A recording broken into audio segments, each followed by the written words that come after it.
Good evening, passengers. This is your captain, Hexian, speaking to you. I'm right now here with my co-pilot, Pedro Duarte, and the flight attendant, Shiroy and Dwibs. I'm not a flight attendant. Probably best you don't let me drive. We are here now to fly through the treacherous skies of planes, fire, and rescue here. If you look right ahead of you, you will see before you the movie, which you likely have gotten via either DVD, Blu-ray, or watching it on Disney+. And we hope that you will be able to contend with us on our flight.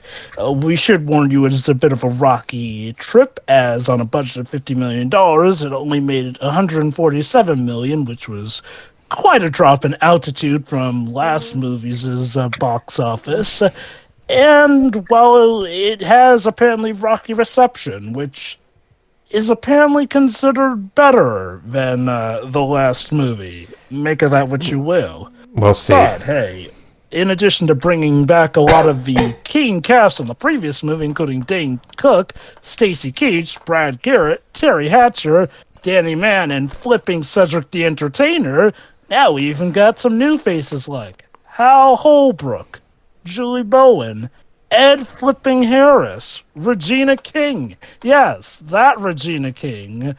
Wes Studi, Dale Dye, and quite possibly most recognizable of all the voices, Patrick Warburton. Really? Oh, great. They dragged poor Patrick Warburton into this, didn't they? All right. Again, paycheck. Well, yeah, there that's are true. plenty more. There are plenty more, but now we're about to take off on our flight here. So, if you will please fasten your seatbelts and prepare to press the play button on the word of click. Here we go in 3, 2, 1, click. This is a really long health and safety video that we're watching. Jennifer, why am I Dedicated to the courageous firefighters forgot the world who risked their lives to save the lives of others. that's nice. Don't get me wrong, it's a nice sentiment, but I don't know, that kind of thing feels like it should be on a more realistic plane movie rather than a cartoon plane movie like this. Apparently, this movie is about what else? Fire and rescue. By the way, the cast I mentioned were just the main cast members. They also got in some extra actors, not limited to Jerry Stiller, Fred Willard, Anna Maria, Eric Estrada, Oh, there you go. and Here's the logo. John Michael Higgins. Disney Toon Studios. Oh, there we are. Oh, and I guess we're literally Fire and starting. rescue. It literally starts, I guess, at the moment that the first one ended. Okay, so I don't know if it's just for this bit, but the sudden presence of widescreen as opposed to the original film's aspect ratio is catching my attention, though I wonder if it's just for this opening, maybe? Let me check who the director is. Okay, so let's start guessing around. Like, are they gonna give him some kind of Cars freestyle character arc this time, or something?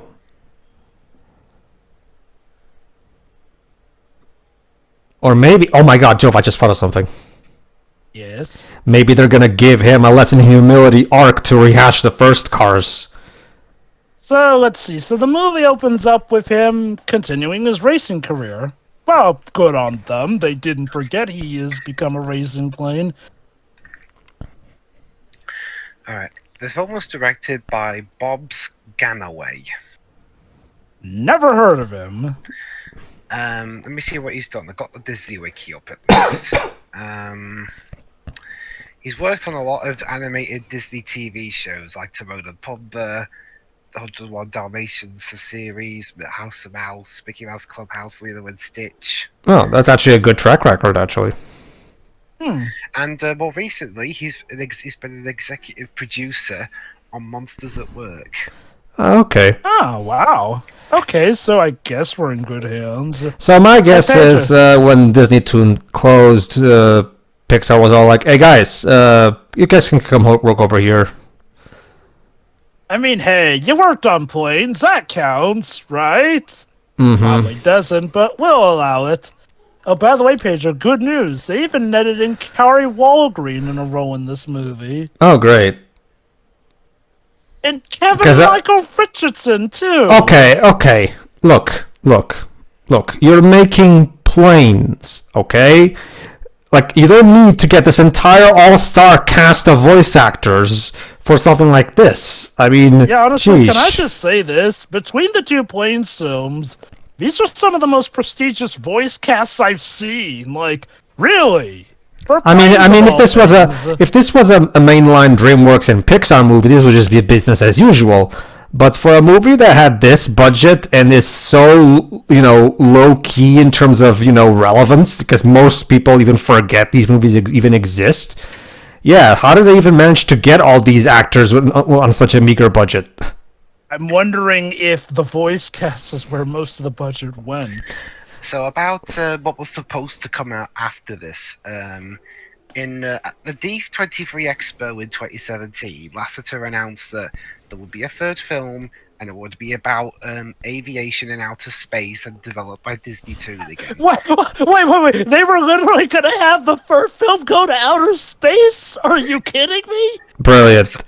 And it was supposed to come out in April 2019. Hey, John, for the record, not for... On March 1st, 2018, it got removed from the schedule, and by the end of June that year, Disney Toon got shut down. Hey John, No. not for nothing, but that idea sounds like something you'd see from those stupid direct-to-video Disney sequels that you were very adamant about canceling. Just saying. Pedro, it's planes in space! Then it's no longer planes; they're they're spacecrafts. Then planes are aircrafts that work based on wind. Oh, come on, Pedro. Surely you want to. Surely, John. Surely you're appreciative of franchises going to outer space. I mean, Well, hell, if there were a Mulan 3, I'd want it to go to outer space. seriously, that sounds like an incredibly stupid idea that you would see in something like Fox and the Hound 2 and stuff like that. It really is. It really sounds like one of those really stupid sequel ideas that you'd see out of this studio back in the 2000s when they were making the direct-to-video sequels. I'm not gonna lie, part of me almost wanted to see the audacity of them actually doing a goddamn space sequel. Like, usually whenever you do something in space, one of two things usually happens. Either A, that is somehow the coolest thing you ever managed to do, look at Fast and Furious, or B, that is the most desperate and dumb thing you end up doing and you have officially jumped the shark.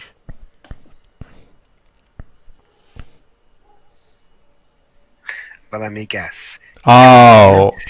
But let me guess. He can't race because he's all beaten up and he has to become... No. Based on that interaction we just saw, I'm already making a call right now. I'm calling it right now. His arc is that he's way too over his head and he's never careful. He's way too careless and he's going to regret this and he's going to learn to, not be cocky about shit. There you go. Lesson in humility. Not in the same way as Cars, but lesson in humility. I'm calling it right now. Go on.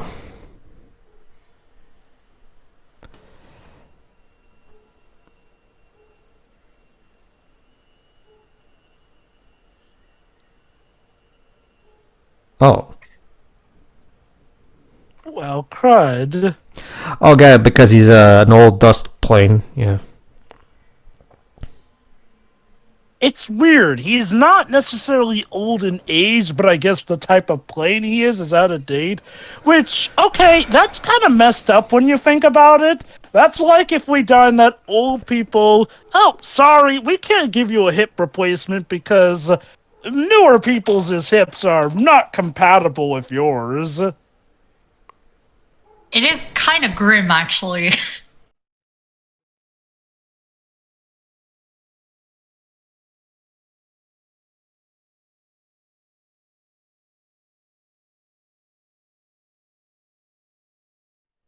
Well, crud. Okay. Whoa. So it is a Cars-free style thing. What? Okay, it seems to be more so about where they literally can't get in the part, whereas with Lightning, it was him needing to learn new tricks, I guess. Yeah, like he's like been forced out Okay. of his career. Okay, Yeah. okay, hold on. This is, okay, the movie literally just started, and already we're doing a I can't race anymore dilemma, and I'm like, okay, it's probably a bit too early to do this. Okay, I'm okay with them doing it. It's just that it should have been later down the movie, because immediately starting the movie like this kind of trivializes the conclusion of the first movie, like the fact. Okay. Could you call that a conclusion though, Pedro? Well, Okay. I know, but in theory, Dwips, Go on, Jova. Okay, to his credit, I don't think that Dusty's character was as much tied to racing as, say, Lightning's was. Like, Lightning was literally a race car and all that. Dusty was a guy who definitely, worked his tail off and did become a racer, but he clearly wasn't designed for it. So I could see them doing an interesting bout here. Let me guess, because he can't race anymore, he has to find new value in his life here and there, and thus he becomes, I'm guessing, a fire rescue plane. Yeah. Which Not only honestly, that. Oh, sorry. go on. Not only that, like going back to the whole he wasn't designed to be a racer kind of thing, it means that he'd also run into complications like this much earlier than, Lightning would, because he's literally a race car. So I think them starting with the montage and then going into this quite early on is still okay. See, the If he thing was actually a racing plane, I might agree. But I think it's fine with how they've done this at the moment. See, my problem, Shira, my problem with that, Shira, is that thematically, it's because they spent the entirety of the first movie about the whole, I can be a race plane. Just because I'm a Dustin, that doesn't mean I have to stay. I can be a racing plane if I train hard and I, blah, blah, blah. But now, all those people, all those naysayers from the first movie turn out to be validated now. Well, okay, not really. No, because let's be honest, he still had a career as a racing plane. That is far more than anyone thought he would be able to get. How long did it last, though? Yeah. Well, apparently it lasted well enough going off of that montage. We don't have a clear answer on that. But again, I will give this credit. I don't think it invalidates the first sub. And to an extra credit, I do think that this could actually provide an interesting arc for Dusty. Him realizing what he really just want to do with his life after the racing is over. Because, let's be honest, even if he were a racing plane, it was never going to last forever. So, honestly, this is kind of like an interesting bout of seeing, finding one's value in one's life. Okay. That escalated quickly. I guess that's where the fire in the title comes from. And the rescue right now. Wait, cars need glasses? Why does a car need glasses? Oh, God. I'm trying to remember if we ever saw cars with glasses in the original Cars film. Again, if you don't want to explain these logistics, don't call attention to them. Joe, I think the German car in Cars 2 had a monocle. Oh, yeah, true he did, though. At least that monocle, if I recall correctly, was, used to telescope onto things, as opposed to actually him needing to see.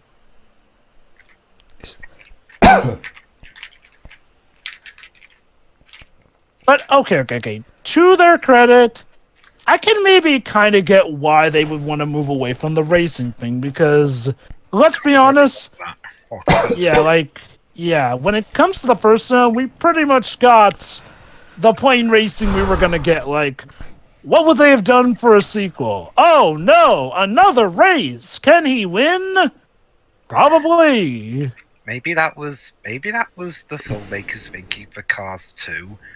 We've already seen Lightning race, so why not do something else? But the difference is that we've never actually gotten to see Lightning win a final race in one of his movies. And okay, I know someone will bring up, well, technically he was considered the dual winner for Cars 3. Yeah, I don't really count that one. That was him doing an arguably illegal racing move. Yeah. And what do you mean arguably? No, I'm going to have to contend that arguably illegal. No, flat out illegal. I'm pretty confident you can't just suddenly mid-race. Oh, by the way, I'm going to put this person on my place for the rest of the race. K-Fang. No, that's not how things work. I say arguably because apparently they allowed that in Cars 3. They did it because Wait, what did I miss? nothing, Shirei. They did it because they did it, Jova, because they wanted to force a stupid storyline they needed. We're talking about Cars 3, Shirei. All right. Basically, sure, my point is like, well, I think part of the reason we're getting a shift away from racing is because, well, what more could they really do with plain racing in a sequel? Granted, maybe somebody might bring something up, but I can sort of see them wanting to try something different in that regard. I'm okay with that. I'm okay with that. I just think we could have, at the very least, had a bit more racing before we immediately get into this, because I feel like we didn't even have much time to, feel the race for a bit more, just so we can feel the loss even further, Also, hi, Kevin Michael Richardson as Riker. See, the thing is, Shiroi, my only issue is that I feel like they jumped into this a bit too quick. I feel like we should have had a couple, 5 more minutes of racing before shit hits the fan,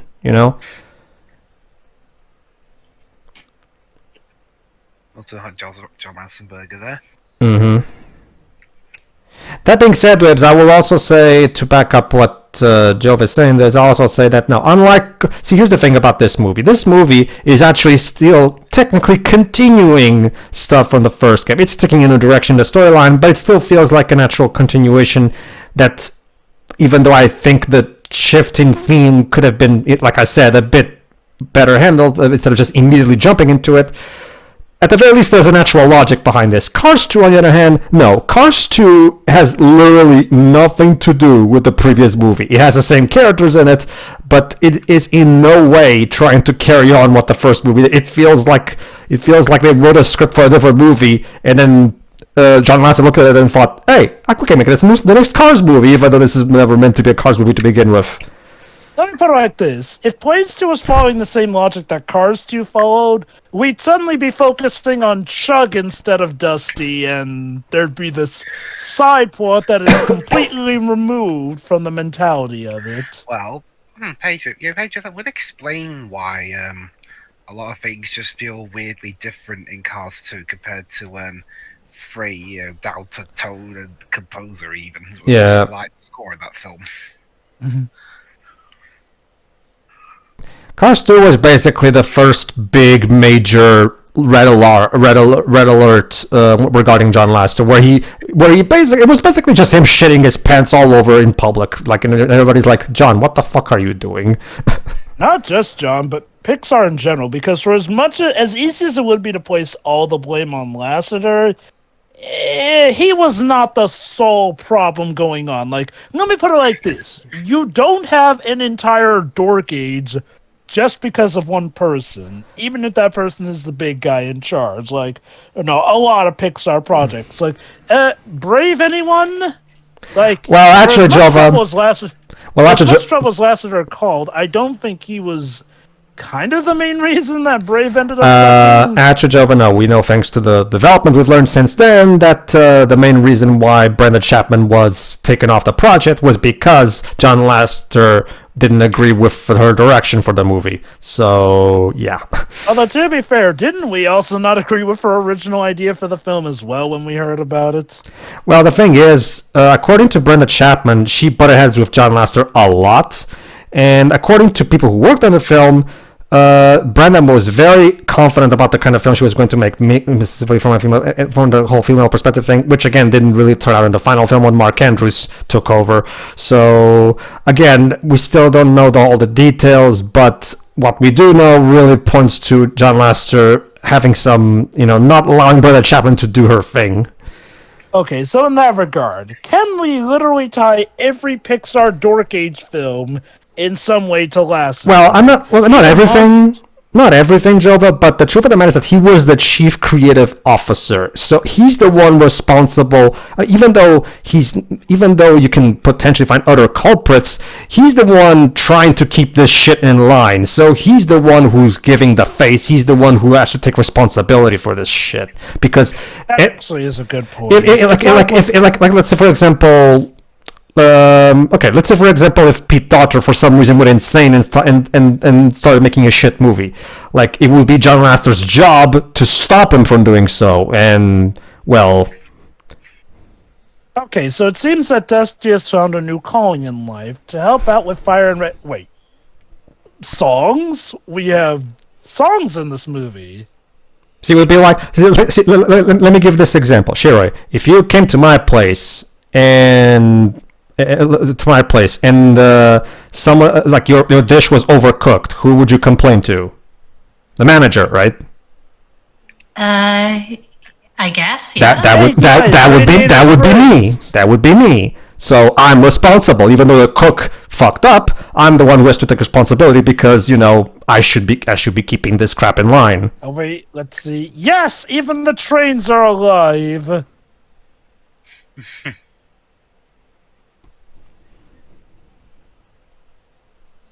Oh, look, guys, another bird plane. Oh, my God. So bird planes are literally... How does this universe work? Shirai, they're not going to explain it, so we might as well just roll with it. I'd be fine if they just had actual birds. No. See. Okay, allow me to elaborate on the point. See, this is exactly what me and Shirai keep saying. See, again, if you want to just keep this thing vague because, it's a cartoon, just roll with it thing, fine. But stop calling attention to details like these. It would be like if you had a Monsters Inc. movie where they're constantly talking about how, they're constantly explaining that fear doesn't work as an energy source because that doesn't even make any sense. The reason they don't call attention to that is because... just roll with it. It's just part of the concept of the movie. Just roll with it. Like, okay, I feel like Cars 1 was definitely the movie that handled this best. Like, sure, yeah, we had insects that were cars, but all the same, they were still cars that looked more animalistic, in a sense, here and there.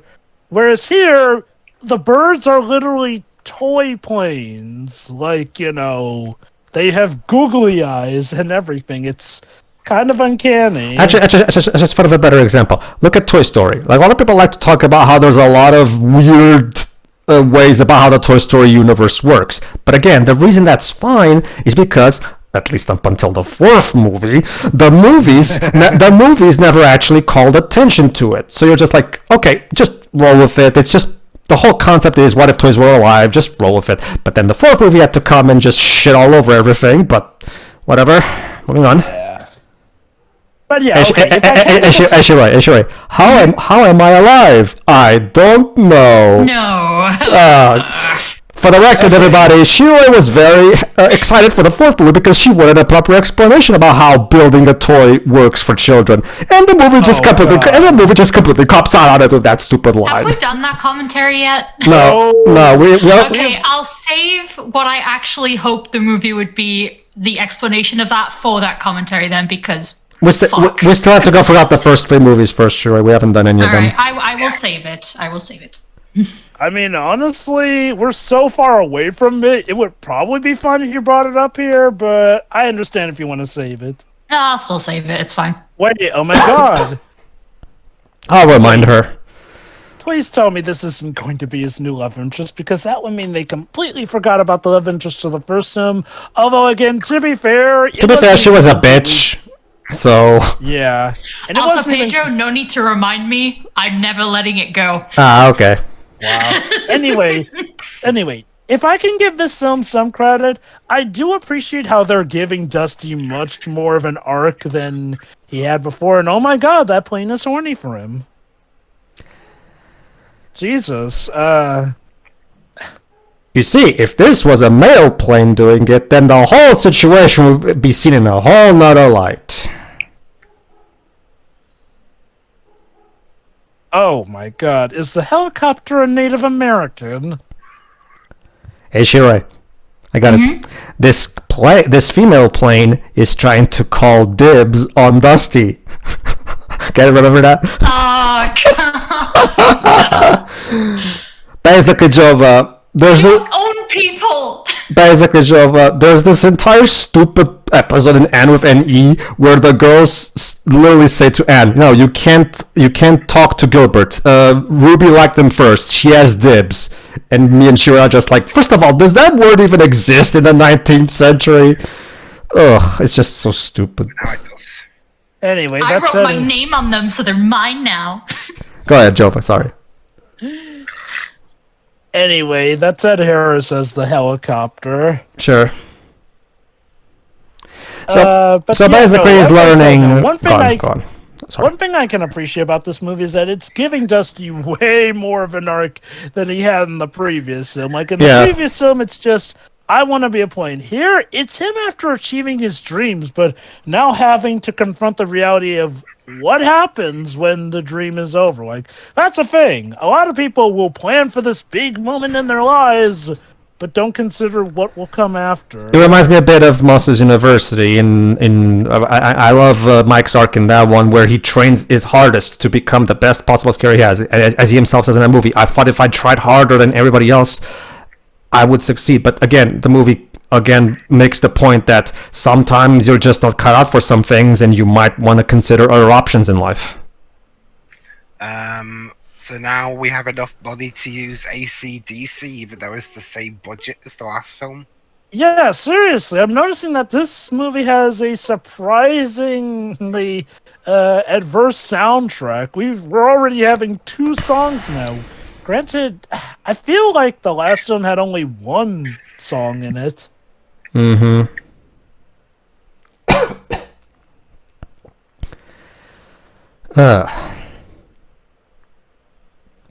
Also, his name is Blade. Okay. So, the green helicopter is played by Wes Studi. Ed Harris plays Red Blade Ranger, who's the red helicopter, apparently. Man, like, Ed Harris, that's not a small name. Mm-hmm.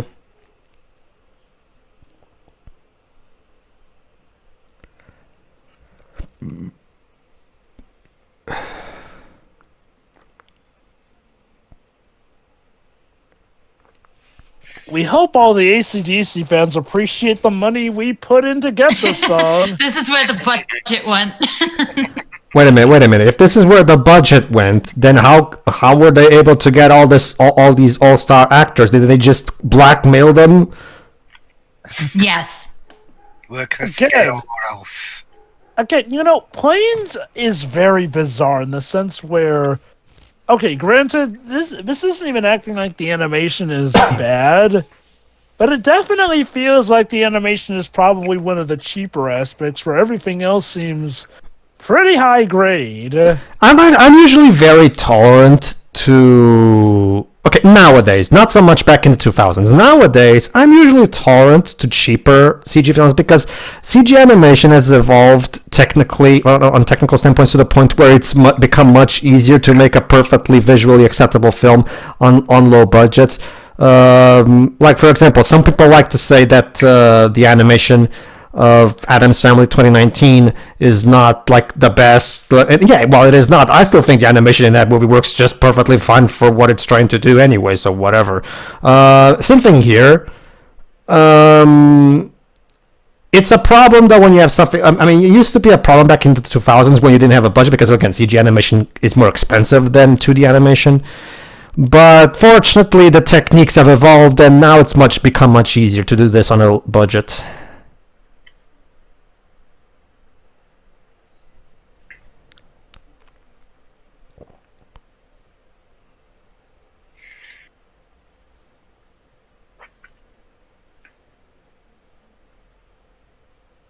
Also, if she is going to be his proper love interest, she already probably has more personality than Ashani in the last movie did, so...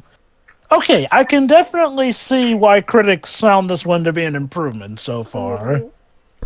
I mean, it's still a planes movie, but Sure. honestly, if the first movie had been like this, maybe. I don't know. See, let me help you there. See, the thing is, yes, like yourself said, the themes and overall vision of this movie is definitely much more defined in this one, definitely. The execution itself, on the other hand, still feels very Planes 1-esque, in the sense that it's done very by the numbers. It's still better than in the first movie, but nothing really noteworthy.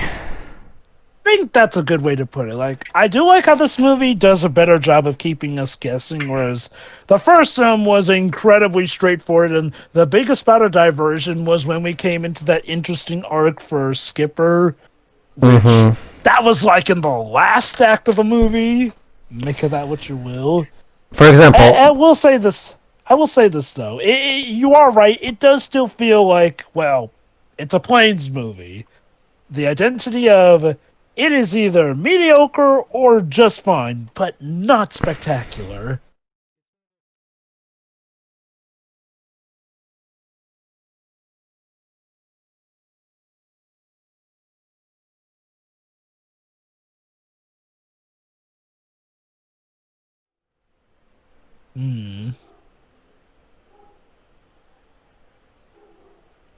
so let me get. So what was going to happen in Planes 3? Dusty finds out about how all these space planes do awesome things, so he decides, you know what? Fuck fire and rescue. I'm going to become a space plane now.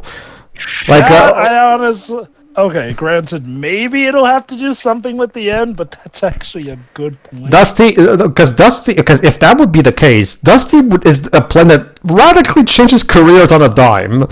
So Let's see. So first he was a racer, then he was a firefighter, and then he becomes an astronaut. What's next? A time traveler? I mean, okay, I get the whole you can be anything you want to be, but this seems to be taking that sentiment to the ultimate extreme.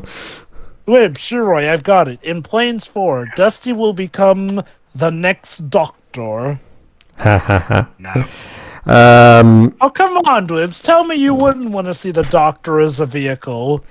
To continue even further with my point about the animation, like a good example that I just thought of, Shiroi, help me out here, is OLM. For those who don't know, OLM is mainly known for being the animation studio behind Pokemon. And they also did a lot of stuff for Level 5, including the recent Megaton Musashi. And on a TV budget, they were able to do both 2D animation and big epic CG battles with the mechs, and made them all look really good. And I still don't understand how the hell they did that on a TV budget. That doesn't even make any sense. I have no idea how that show looks so good. Like, because it doesn't even make any sense. Sure, you know what I'm talking about, right? Yes. So it's just. Are we seriously Go on. going to have a yandere plane in this movie? Maybe. So yeah, my basic point is that It's perfect. It's the perfect companion to the Sunder plane from Undertale. Oh God. brilliant. So yeah, my basic point is that if you know what you're doing, you can make your movie / TV budget, / TV show look good if you know what you're doing. Problem is, a lot of studios sometimes don't know what they're doing, but this is a case where I will say that the animators at the very least know how to squeeze as much out of this budget as they can, at least. Okay, I'll give him credit. That one line was funny. Nice job. You just saved those people from having a nice vacation. Yeah, that's actually a good segue. Thanks, Jova. Aside from having the occasional good joke here and there, for the most part, the script of the first Planes was very dry, lacking in wit and charm for a lot of it. This script, so far, seems to be about on the same wavelength. There's the occasional good joke that hits here and there, like the one Jova just pointed out. But in the grand scheme of things, it still feels very dry, and most of the time you're just watching characters just, spout generic lines. Go on. Credit where credit is due. It doesn't feel as mind-numbingly by the numbers, and I do feel like we do give these characters some more better personality than was done in the first movie, which was just, well, it was mainly just, hey, this character is this different nationality. This character is that different nationality. Or the, I'm too old for this geezer about here and there. Yeah, that's another thing about this movie. There's less stereotypes. Mm-hmm.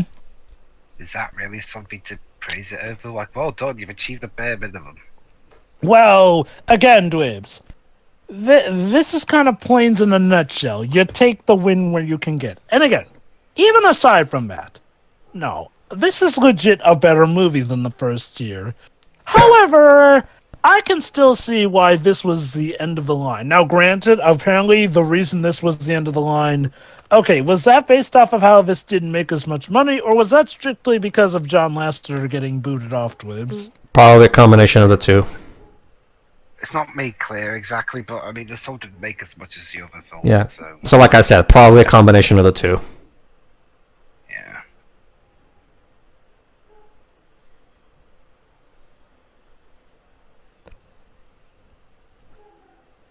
Wait a minute.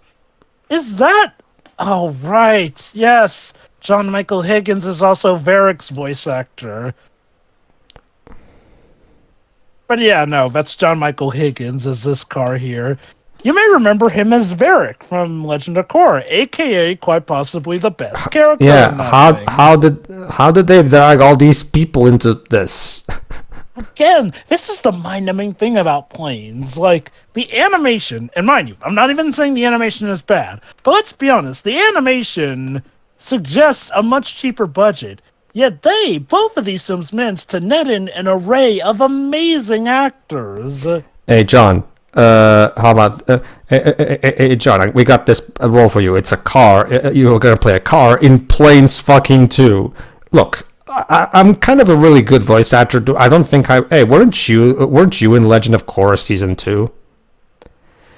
Okay, fine. Actually, wait. Let's see, what year did this come out? This film came out in 2014, so... Oh, okay. Then that was season 1 then. Let me just check. Varric was only introduced in season 2, so... Okay, to be fair, season 2 actually aired in 2013. Oh, was it? Wait. Oh my god, you're right. No, never mind. Korra started in 2012. I'm thinking of the video game. The video game was the one that came out in 2014. So no, technically that joke... Yeah. So yeah, that joke is fair game. Alright, joke hits, everybody.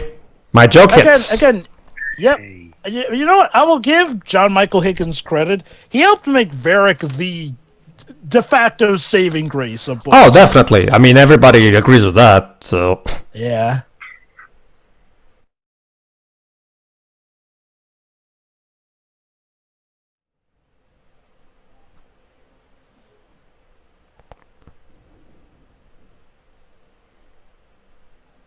Foreboding. There you go, Dwebs. Little did you know that Blade is now a plane. Damn it. I knew Wesley Snipes was struggling for roles after his tax evasion rap, but damn.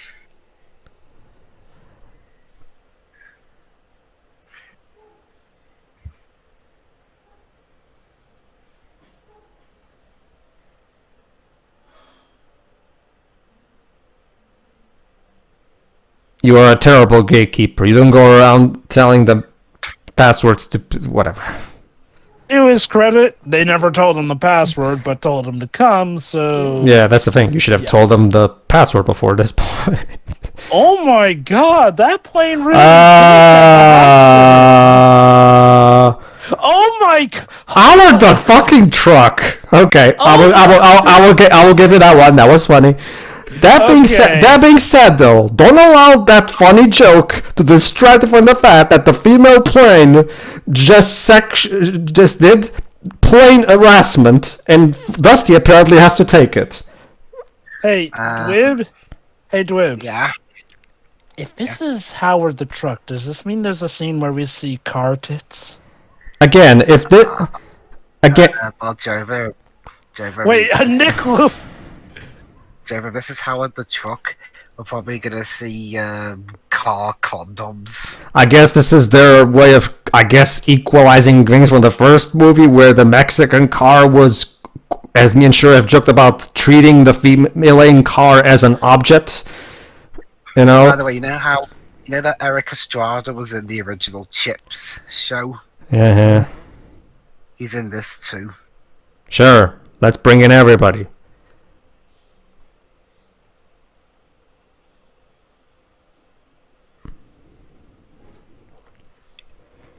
Seriously, no. But seriously, seriously, don't allow that to just fly by. We literally saw a female literally feel up her, I guess, equivalent of a hand in Dusty's equivalent of his ass. Like, dear Lord, Rick Roder. Literally- Paul Rutherland. I thought this movie was supposed to be a kids' movie. Well, I mean, there was a scene like that in Doctor Who.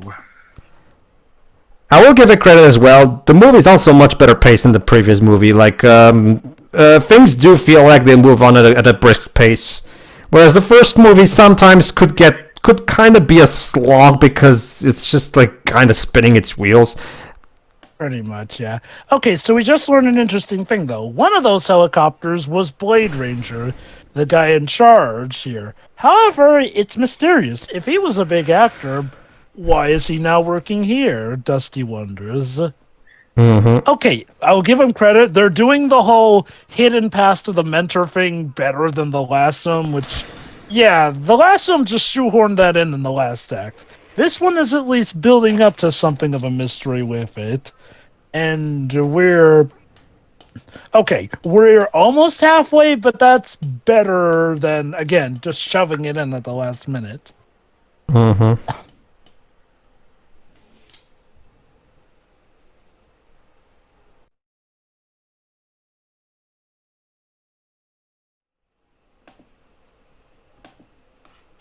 He's not certified.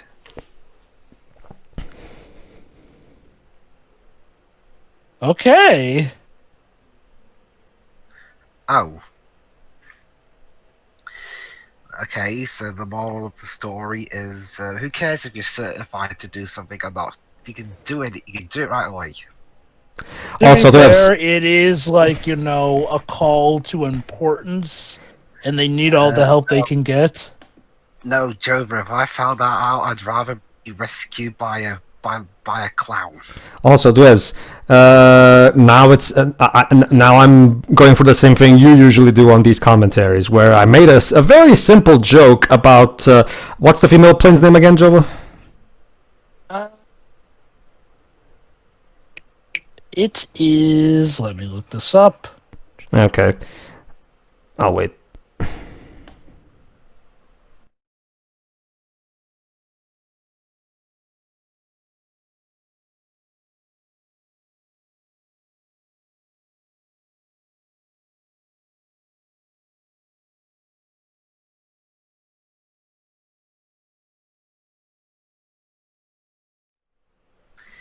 Dipper? Oh, for the first second, I was subscribed. No.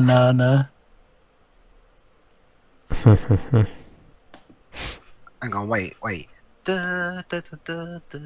Oh my god, Man Cena did a little bit of Back to the Future. Yeah. My god.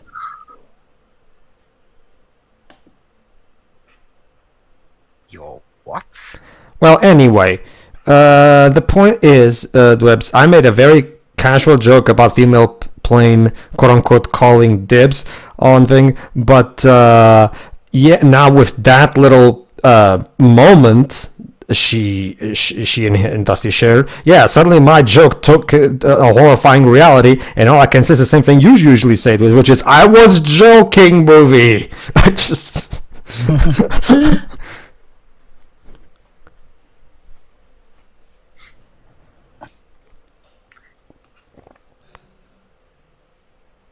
But Okay, her name is Lil Dipper. Okay, Will Dipper. Okay. No, Lil Dipper. Oh, Lil Dip. Is it Little Dipper or Lil? Whatever. I'll just call her Dipper Lil for short. Dipper. I'll just call her Dipper for short. There you go. Wait, a second date? When did you ever have a first one? Well, when they watched the movies together. Sure. I'll just call her Dipper for short. It's easier. Okay. Are we at this? This is starting to get really, really creepy. She comes like, okay. Remember, even taking aside of all the whole feeling Dusty's ass thing that I made, like her behavior is starting to sound like a creepy stalker. Honestly, all that's missing is about where she says, "I like to watch you sleep."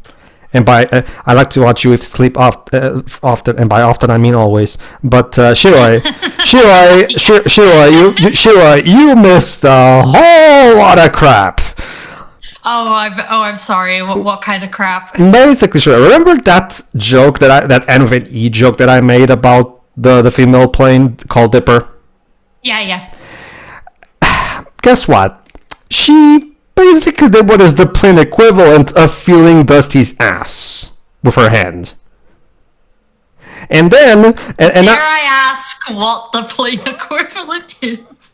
no, basically she used Basically, Shiroi, Go on. she put her pontoon on his side. Yeah. All right. Yeah. And now, and after I went through my whole Dwibs thing where I was like, I was joking movie. Now, right before you came in, we just saw a scene of Dipper kind of acting very creepily around them, and like kind of like one of those creepy stalkers that you usually see in media. Yeah. So this character's become really, really uncomfortable in the span of 10 minutes. Also, the white are there. You mean? No, the female plane, Shira. Oh, just okay. Right. I'm Dipper. sorry. No, that plane's name is Lil Dipper. yeah, that white car. He's voiced by Varric from Korra. Yes, they dragged Varric in here. There you go. This is it, Shira. This. Well, I can say woman. This plane. Sure, I get it. I guess maybe they're trying to make up for the fact that in the first movie it was a male car treating Elaine Carr as an object, so now this is a reverse. But like Jova usually says, two wrongs don't make a right. I have another forbidden question. Go on. Yes. Is it inappropriate Hey, for? oh my god. Huh? Guys, No, hold on, Sherry. Boat Go on. Reynolds. No, I Burt Reynolds? What the fuck is Burt Reynolds doing here? Get it? He's Boat Reynolds. Anyway, you were saying, Siri? Anyway, this is ridiculous. Is it inappropriate for a female car or male car to like perform, maintenance on a car of the opposite? I'm gonna say alignment, not sex. I don't fucking. I mean, according to the Cars movies, there are mechanical vehicles that do maintenance on there. So if they are of a different sex, I guess technically. Is that inappropriate? Go on, Jova. Okay. I don't know. Remember, Sheree, in the first Cars film, Sally says that Doc fixed her up after she broke down, so Ooh my! I guess that happens. Pedro, he's probably qualified. Yes, he was qualified. We need to stop with these movies. She right. Like I've said various times before, if the movies are constantly calling attention to these details, I wouldn't. I can't believe I'm gonna say this. This is one of the most explicit kids' films we have ever commentated on. Like, What would you say is more so the food fight? Yeah. Remember. you know what? Yeah, it's competing with Food Fight. Oh, don't get me wrong. Food Fight is essentially a fetish film in disguise, but I don't know. This film is deceptively subtle about it, but damn, the jokes are there. Remember, Shirai, again, they're constantly calling attention to these things. So no, I will not let go. If they themselves are calling attention to it, then they have to be prepared to receive that criticism. Okay, now one thing you also missed, Shiroi, it was revealed that Blade Ranger, basically the helicopter mentor leader guy here, used to be on a TV show called Chops, an obvious parody of the old police show Chips and whatnot. But Dusty wonders, how did he go from being an actor to being in charge here? We don't know yet. It's a mystery in that regard. And again, I'll give the film credit. It's something that's at least foreshadowing earlier in the movie than, again, when they did that thing with Skipper, like, near the end. I mean, sure, they kind of hinted at his PTSD, but the whole him having a secret thing just came out of nowhere.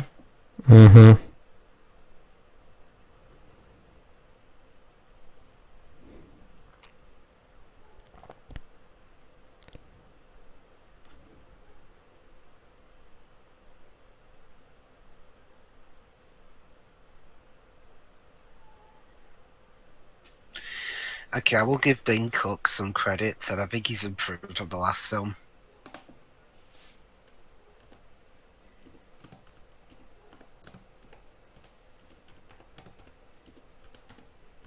Ooh.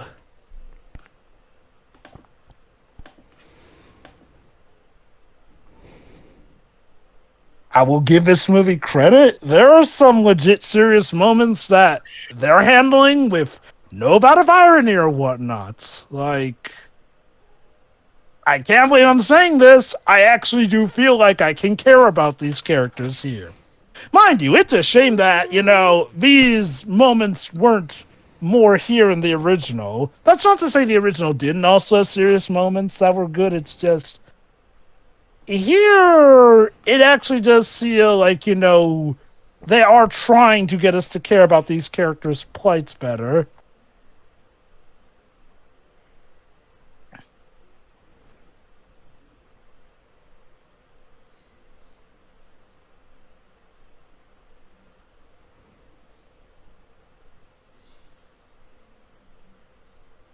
Guess he's certified now.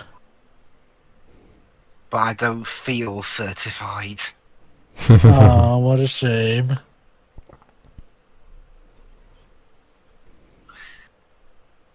That Morris was like, I'm in charge. Do you feel in charge? So, oh yeah, I forgot. You know what? And again, I'll give this movie credit. They could have easily have chickened out and gone, "Oh, your gearbox is back. Now you can totally go back to racing." But no, they seem to be committing to this idea that no, with that gearbox pretty much out, he's done. Well, well, of course, it wouldn't even make any sense to do that anyway, because it's obvious that what they're doing is trying to see where he starts seeing value in his new career, so he's fine with letting go of racing and all that shit. Blah, blah, blah.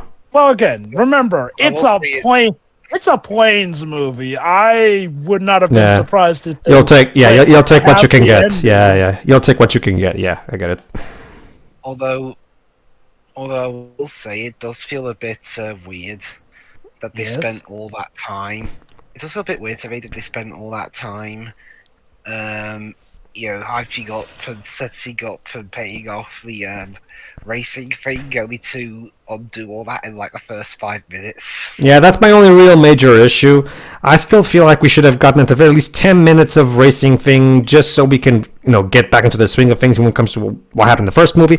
That way, his loss of the gearbox thing, he would have felt more impactful. It's like... But yeah, basically, Shiroi, that's a sad part now. My Dipper claimed dibs on Dusty Joke now turns into a horrifying new reality. So, thanks, movie. I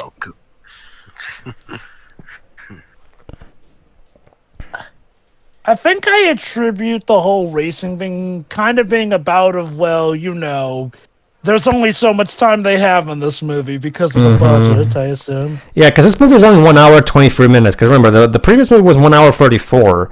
So... And I'll give them credit. For the most part, they're fitting in some good stuff here. But yeah, I get the feeling that the racing aspect is definitely the aspect that suffers the most. Maybe what happened, Shiroi, I think I figured it out, Shiroi. Maybe what happened was, since they got all these star actors to be in it, they had to make the movie 10 minutes shorter because they couldn't afford to animate those extra 10 minutes.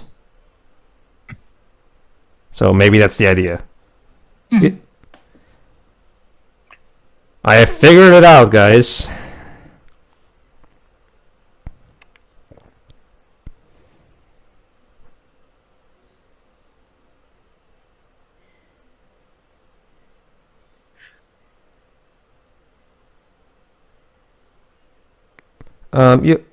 Yeah, exactly. You're a plane, just fly.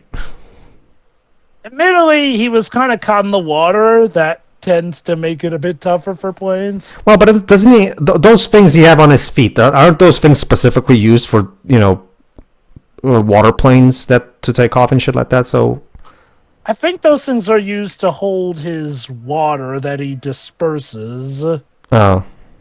But I think they can also be used for that as well, possibly.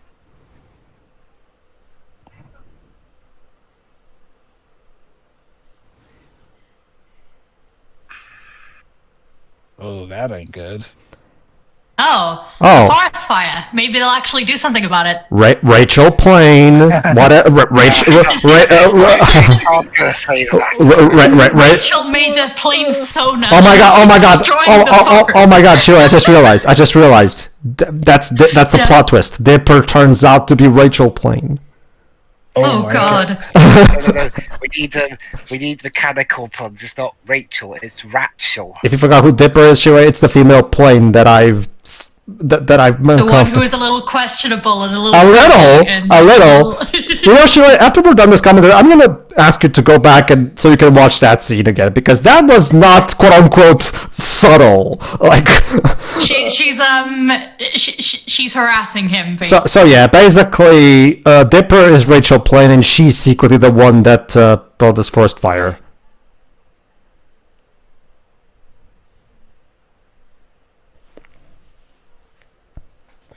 So basically, if we have cars are strange in this universe, we'll have Rachel and Chloe Engine. Oh my god, was this the prototype for Monsters University? The lesson is pretty much about how life does not always go the way you want it to. Like, was this legit a prototype for Monsters University? Well, no, actually, no. Monster University came out in 2013, a year before this movie came out. So, although I mean, maybe you can, because John Lasseter was involved in this movie, so maybe he shared ideas from that movie with Disney Toon. It is still a possible thing. Well, the funny thing, I don't remember seeing the whole World of Cars thing in this movie. Eh? Oh yeah, true. We didn't see that in this one. Yeah. Oh god, his skin's literally bubbling from the heat. That's the plain equivalent of body horror. Like, shoot, I'll give them credit. They're not pulling their punches. I mean, granted, that we could technically say the same for Cars 2 as well, given how that one had cars literally Hold on. Wasn't the term wing ribs used in the last movie? Movie. Yes. Movie. You're kind of giving me mood whiplash right now. Like, is this really the best scene to immediately cut to right after that? I mean, I wonder if the Wait, did he idea just is. heckin' die? I guess the idea is to leave us in suspense on whether or not they survive. oh, I get that, but they jump immediately to Varric Carr doing a comedy route. Well, not comedy, but like a somewhat funny and quirky routine. So I feel like that transition could have been handled better.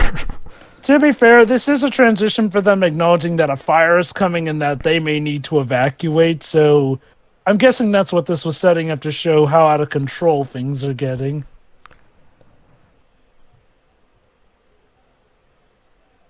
Well, he even acts like Varric.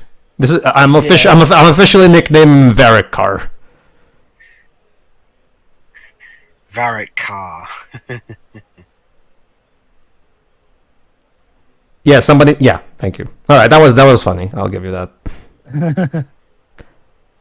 See, that's a way you can actually use a detail to your advantage, movie. Do more of that instead of just calling attention to the details you actually didn't think about.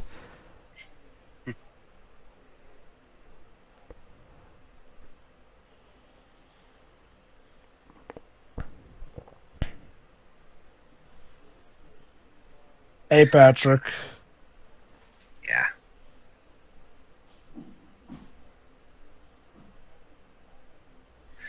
Well, I mean, at least it's a better animated film than Hoodwink 2. True. Yeah. Oh, God. Planes 2 is a better sequel than Hoodwink 2. Not that that's a high bar to clear, but sure. It's just really sad when you think about it, because Hoodwinked was a pretty remarkable film, all things considered. Hoodwink 2 was such a waste of Murray Gold. It was. The guy who makes the music made the music for that film, in case the audience doesn't know. And he's also mostly famous for like the first 12 years of the revived Doctor Who series' music. Shiroi, I just thought of another one. Mm-hmm. So would it be considered like inappropriate if a car opened up the other car's trunk in the back Yeah. to take something out? What would you say? They're taking I out mean, junk if in the they're trunk? a doctor or very good friends. Oh my! They're just good Okay. friends. Okay, Pedro. You, to be honest, now you're kind of like that person who's like, when a movie asks a question, you give an answer, and then I'm like, okay, no, I actually don't want to know. Thank you very much. This is why you also never ask creators how their characters go to the bathroom. Oh, snap. Yeah. Like, how does Deadpool go to the bathroom? If he's burned. Well, just because he's burnt doesn't mean, he doesn't still have the equipment needed to go to the bathroom. And we know he doesn't wear, I don't know what they're called, but we know he doesn't wear a bag One of these on his side. One of these speaking of cars, one of these days we have to also do the Asylum's cargo. And before you ask, yes, that's basically a bootleg Cars knockoff. Picture this, Shiroi. And don't forget Video Bring Kratos' little car. Yeah, little cars. Picture What's this. this first one? I've never heard of that. Basically, Shiroi, it's called cargo. Get it? But they separate, cargo. but they separate the two words to spell car space go. Get it? They're doing a play on words. But check this out, Shiroi. It's made by the Asylum, which is known for making really shit mockbusters, really cheaply made movies. And yet, Shiroi, somehow, look at the 3 actors they were able to get for that movie. The protagonist, Shiroi, is played by Haley Joel Osment. What? The dad of that character is played by Ed Asner. If in case you forgot who Ed Asner is, Shiroi, Carl from Up, the old man. Flipping Asner. And who's the third person? Go on, Lips. Ed Asner was also in Food Fight. Yeah. And the third person is Melissa Joan Hart. If you don't know who she is, she's mostly known to 90s kids as Clarissa from Clarissa Explains It All, which was a very popular Nickelodeon series. I don't know that one. You probably know her as Sabrina the Teenage Witch.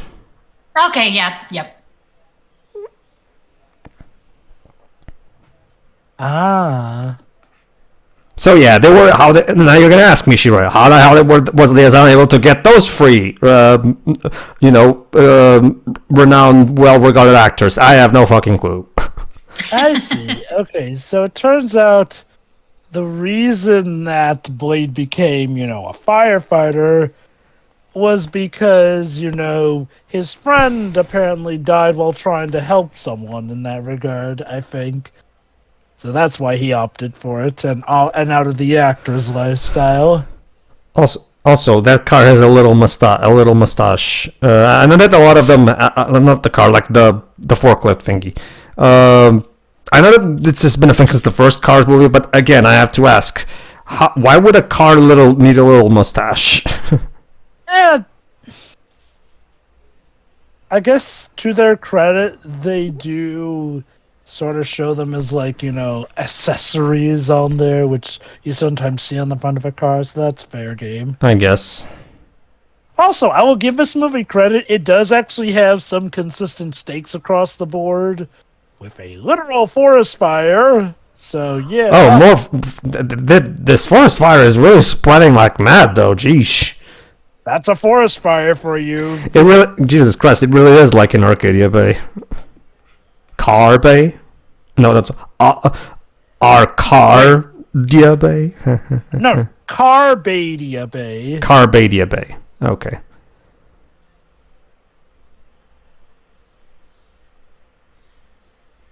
What kind of car would Chloe be? I'm wondering now.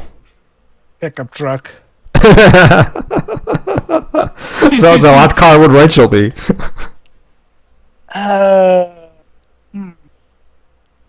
A Lamborghini, since considering Rachel in the story is portrayed as the perfect girl who can do everything and blah blah blah. No, a tow truck, because she's always dragging Chloe around.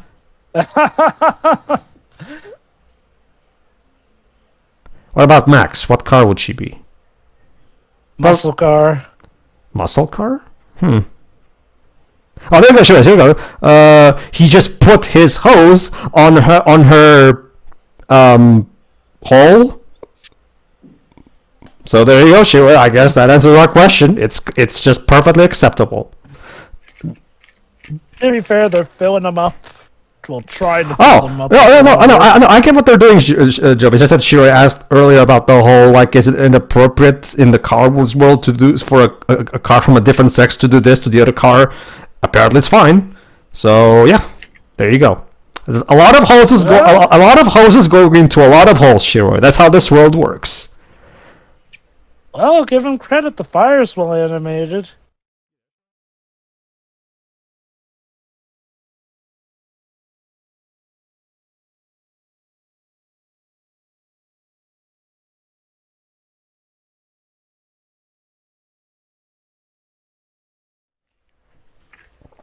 Oh. So yeah, for a second I thought I was going to transition to after the fire or something. That would completely erase the climax. That stopped movie studios before. And you know what? Because I'm so incredibly immature, I'm just gonna keep this going. Okay, that settles it for heterosexual vehicles. But how do two lesbian vehicles work? How do they do it? Because That's easy. They just get a two-way gas hose and then insert both ends into their gas nozzles, and well, they're off to the races. Please stop. Hey, he asked, I answered. I didn't want to hear. We're commentating and analyzing the universe as being presented to us as by this movie. Don't you see? It's all part of it. Also, would it have been any less dirty if Shiroi explained it? Yes. Would it? Really? Hey, that's Shiroi. not fair. Why is it less dirty when she explains it? Yeah, Dwibs, you do know. Because of her accent or something, I don't know.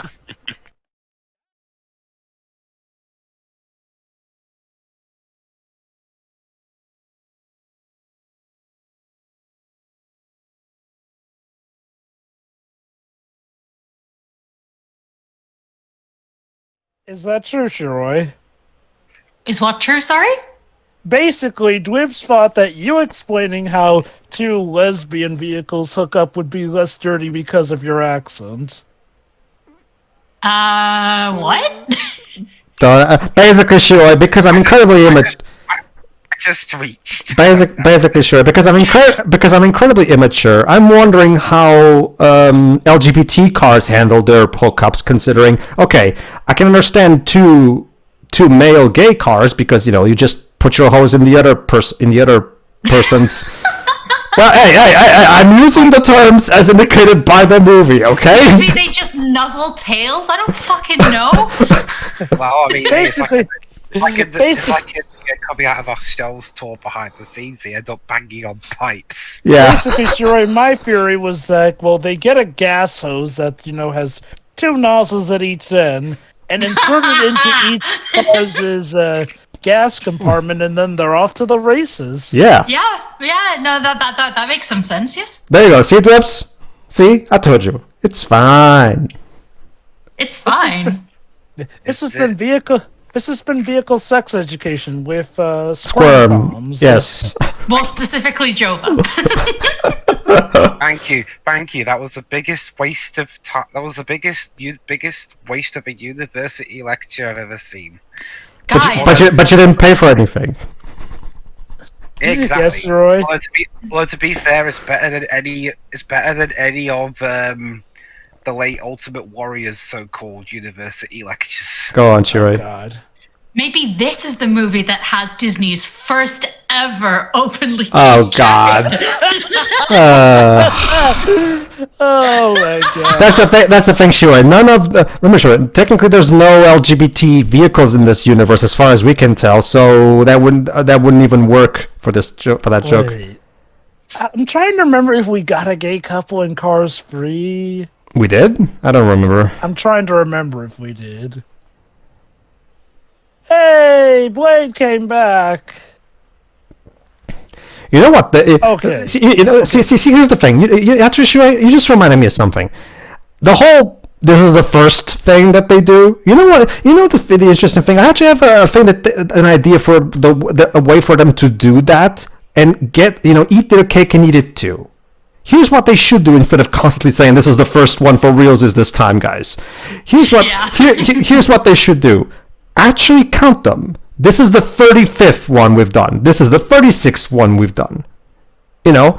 That way, at the very least, it's still, propping up their own egos, but at the very least, they would be counting on how many they've done to, Hey. Go on. Like, what's happened more, guys? Disney's first ever openly LGBT character or Miyazaki's retirements? Nah, Miyazaki will... I'm pretty confident Miyazaki will die making a movie at this point. Like, he'll retire when he's forced to. He will never be forced to, Shirai. I don't even get why Disney keep doing it. Like, come on, it's practically a meme. We remember. Again, like I said, it's exactly because of the fact that you remember, sure, that my suggestion will actually be a better way to do that. Count them, actually genuinely count them, and boast about how many you've done. That way you can have your cake and eat it too, I think their problem is that they always want to act like it's the most groundbreaking thing when, no, having a gay character in a big media movie is no longer groundbreaking like it used to. Standards have risen. Yeah.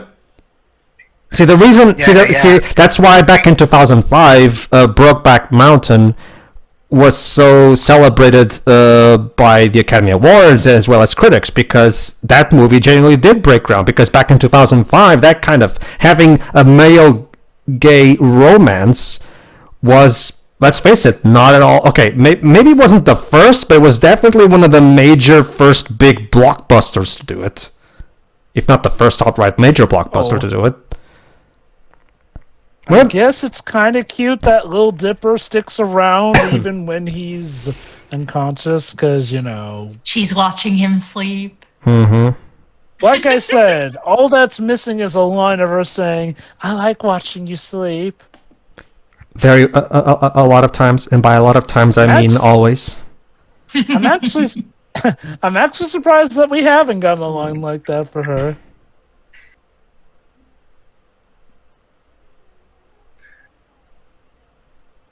There you go.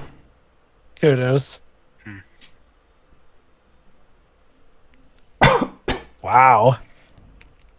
Aww. Oh my god! Oh my god! What the fuck? Well, okay, my pages. I had a second moment of I was kidding.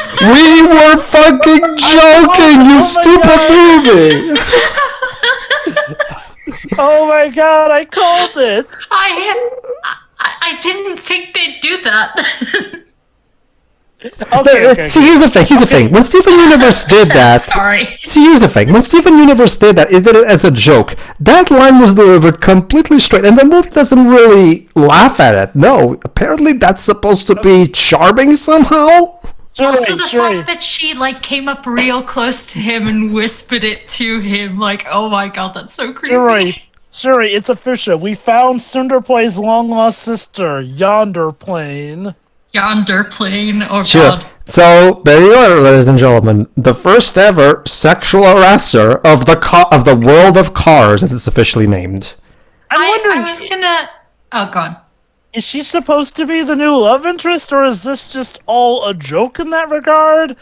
I mean, okay, granted, I will say... Okay, it is sweet that, she's stuck by his side the whole time. That's nice, because, he did a good and all that. That's because she's creepily obsessed with him. Okay, that's what I was gonna say, because, I know we've made the jokes about her throughout, because, she is a creep, but I was thinking, she's there watching over him because she's worried, and then she just goes up to him I like watching you sleep. It's just a fucking... And the movie just shrugs it off, the movie doesn't even treat that as a very awkward, uncomfortable line. That's incredibly tone deaf on part of the writing. And what the fuck? So gross. And yet, how sad is it that she still is probably a better love interest for him than Shawnee was? See, here's the thing. Damn. I See, still think he can do better. See, okay, Yes, you okay. can. See, here's the thing, everybody. Allow me to mention this. You're probably thinking that we're giving this a bit too much importance. No, I'm sorry. I'm going to have to stand my ground on this. That the way Dipper is written is very distracting. Why would you have a character like this in a movie made for little children? Why? I mean, I get it's supposed to be funny and all. Is it?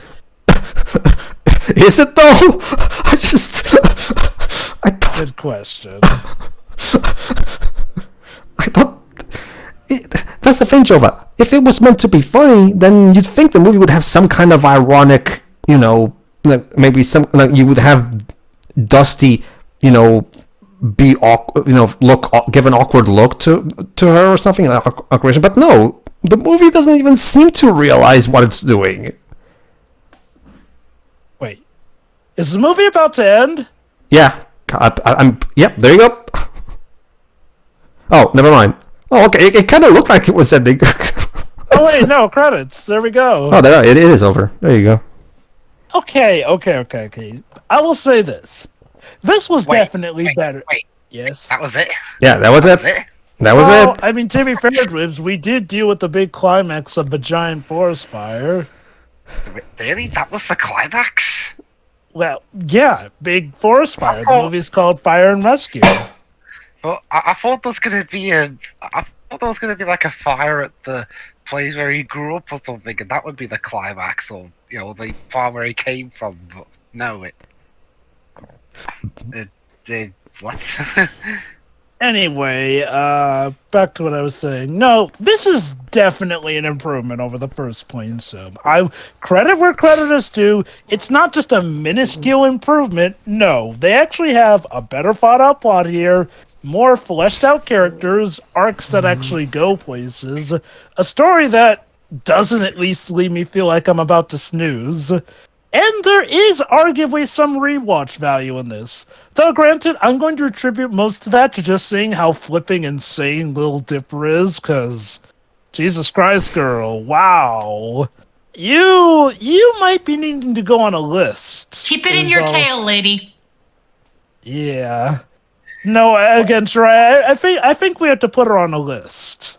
I know she's the most. Oh, a no-fly list, right? It's like yeah. it's like the lady from that British female puberty video where the little girls are trying out clothes, and then suddenly the one from the shop owner, checks on them. Did I hear anybody say the word breast? And I'm just like, what the Sorry, fuck? what? Let's just say, Joe, it's something that I'm definitely going to have us commented at one point when we have like 10 minutes or so to kill. Interesting. But yeah, no, I mean, okay, you know what? Once again, they managed to get Wait. Yes. Oh, okay. My version of the movie has the voice acting credits embedded in the actual credits instead of having its own separate credits roll. Interesting. Oh, wait. Oh, what do we have here? An after credits scene. Wait, is that meant to be Radiator Springs? No, wait, Oh. Death Valley National Park. Oh, so where's the Undertaker car?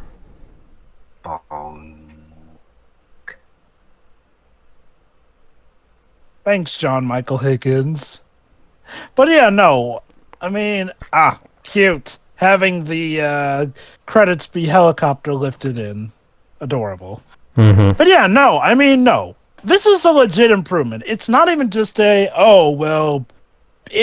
barely better. Like, no. I can legit see an actual effort was made to improve on the quality here. The story actually gels well. Sure, yeah, we kind of rushed a bit with the racing bit, but I can attribute that to them having a very limited budget.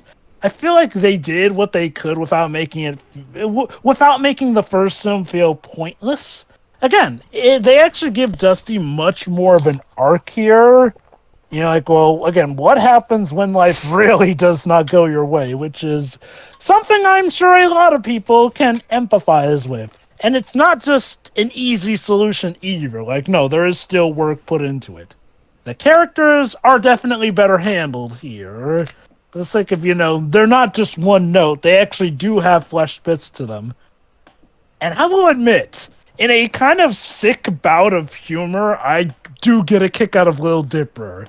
But only because she is flipping insane. I get the same entertainment and value out of her that I do a yandere, because Christ girl, like Shuri said, keep it in your tail.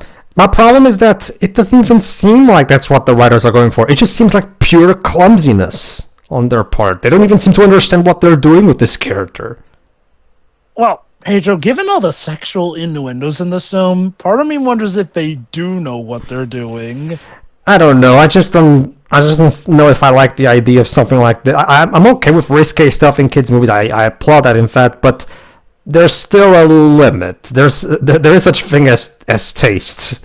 I just want to point out the fact that there is a pastiche of Howard the Duck in this universe means that there's a movie that shows a female car naked in a bathtub with her chest fully on display, just like Jova, don't you mean her parts fully on display? So, and mind you, that was also a movie shown to kids, so, yeah, car porn. Yay, car porn. Yes. But yeah, no, once again, the animation is suitable for the budget here and there. I'm still baffled that they got such a great cast for this movie. But no, honestly, this is a fair and fine venture. That being said, this is still a Planes movie. Part of my praise may just be coming from the fact that a Planes movie, let alone the sequel of all things, managed to handle things pretty much just fine without feeling like it's painfully fine or mediocre. Like, no, I could call this a good movie. Not amazing still. Like, and I can see why this sadly would not have been enough to save the franchise. Do not get me wrong, it's a vast improvement, but you're improving on Planes. That's kind of like going from 0 or the negatives to a positive.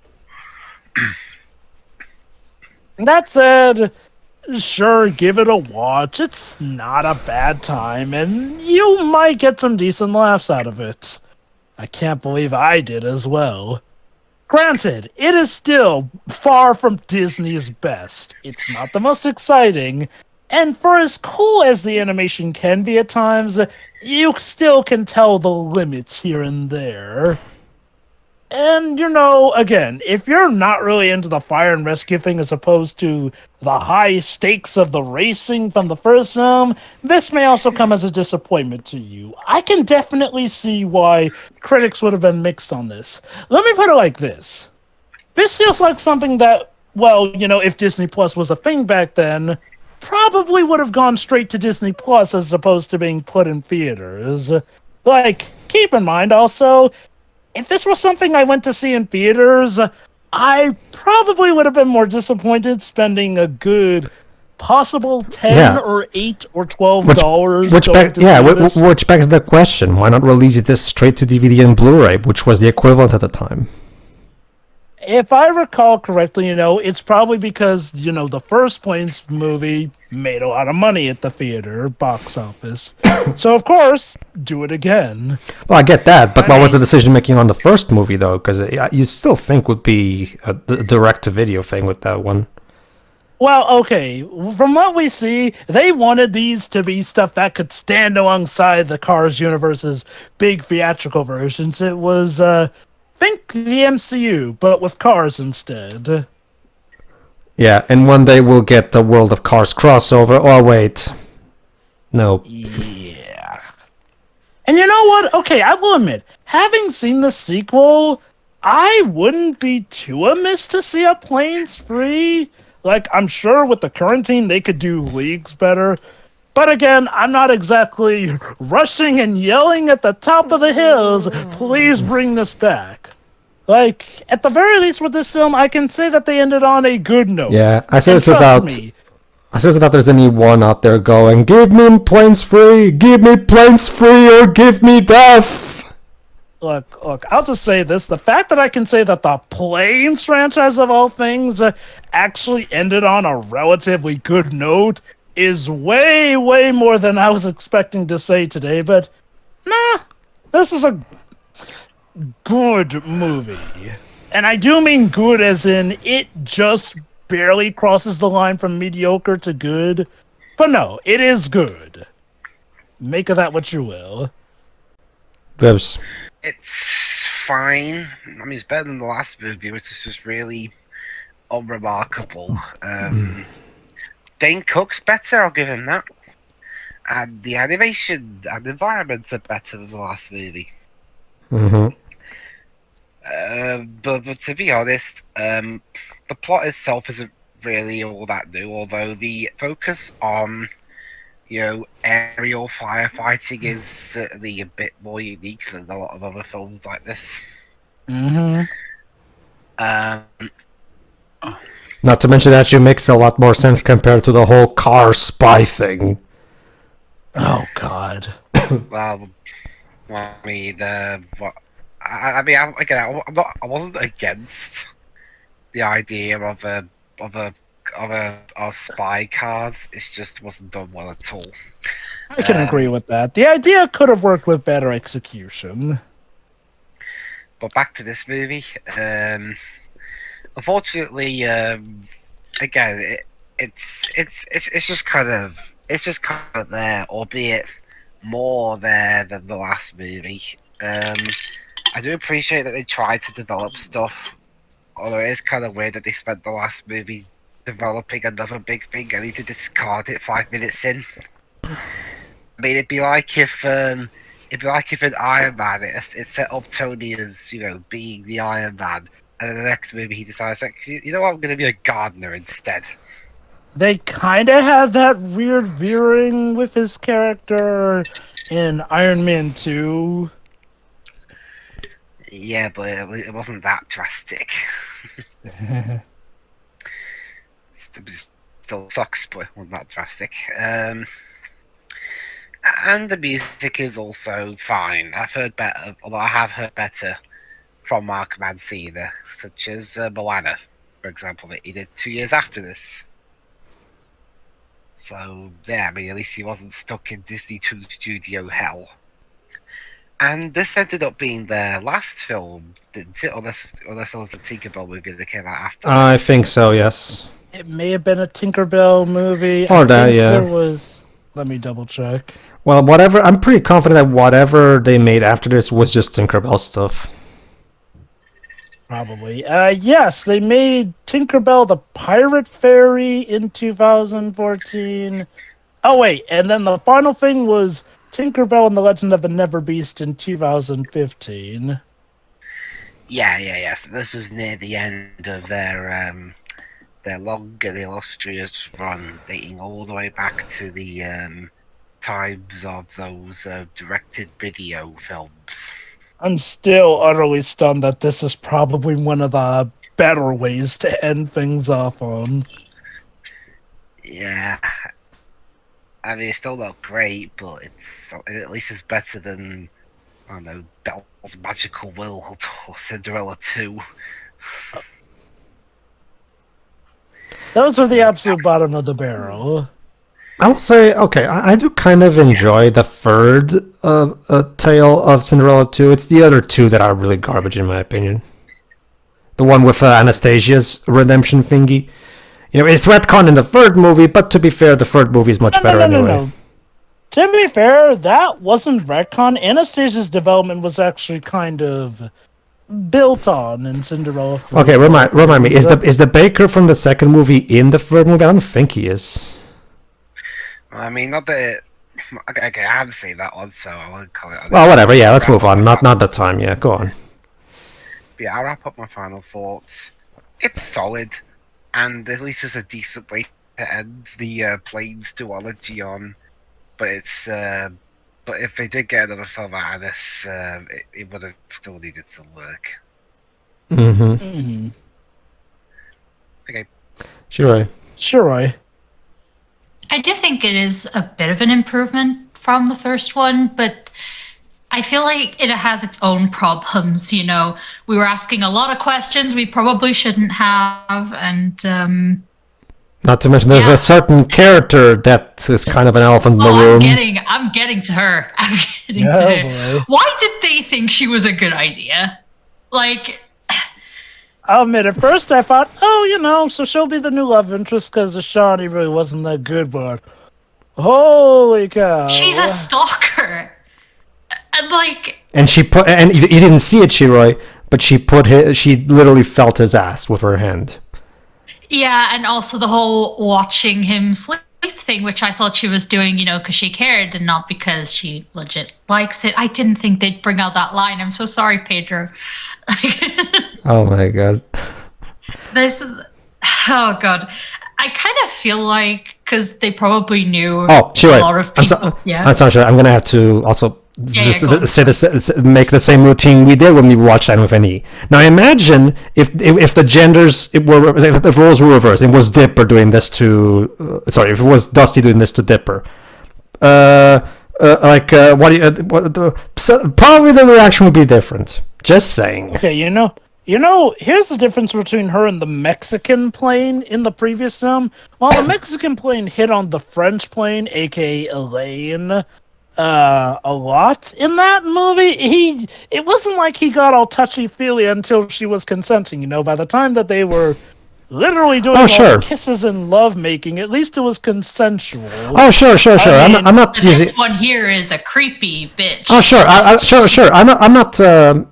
I'm not trying to dunk on that particular thing of the first movie, Joe. I'm just trying to... My point is, like, well, I mean, if this was supposed to be, like, you know, making up for that, they overcompensated. Sure. Well, to be fair, I probably should have clarified it earlier. When I said that to Shiroi earlier, that was mostly joking, because I didn't actually have an issue with it. I know. Yeah. I know. My point is, like, if that was actually their intent, though, holy cow, the overcompensation is overflowing. Oh, yeah, definitely. Like, on its own, like, without comparing it to anything from the previous movie, like, on its own. Again, it's one of those things that I see in stuff like the whole end of anything where the girl calls dibs on the boy, and I'm just like, see, if the genders were reversed on this situation, suddenly, oh my god, everybody would be up in the air and trying to cancel this shit. But no, of course not. When it's a woman doing it, it's fine, apparently.